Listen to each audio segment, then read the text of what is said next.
The New World Screwworm, an insect once eradicated from the United States, is back on the radar of the beef industry. Here's a look at some of the steps cattle producers in Texas are taking to stay ahead of the risk and protect their herds. Screwworms pose a serious and growing threat to the entire beef industry, especially those raising cattle in Texas and the South.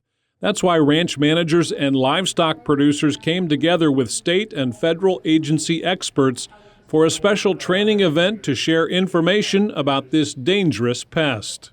Producers have not seen New World Screwworm for decades now, and I think it's really important to understand what treatments are, what preventative measures are, and also the involvement of agencies and associations and how we disseminate that information to producers. There's a lot of things we can do as cattle managers, as wildlife managers, as resource managers to mitigate the risk of this infestation and this issue becoming a financial disaster for us. We cannot underestimate the severity of the situation. Like good Boy Scouts, we got to be prepared.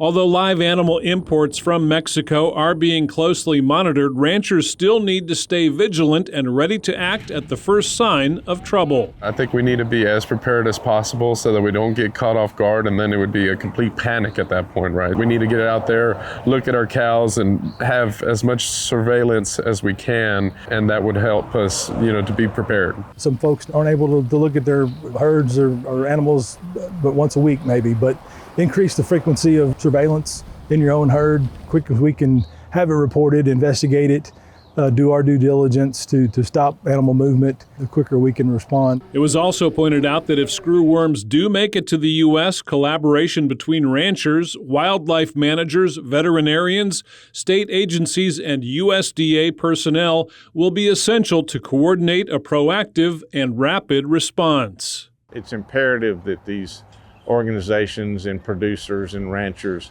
work together on this, that we can do the best we can to control the issue if it happens. We also need to be prepared as managers, operators, and land stewards to minimize damage and help do our part, because the more we can manage and suppress the growth of that population, the easier and faster it will be for the other folks involved to come in and eradicate the pest once again from North America.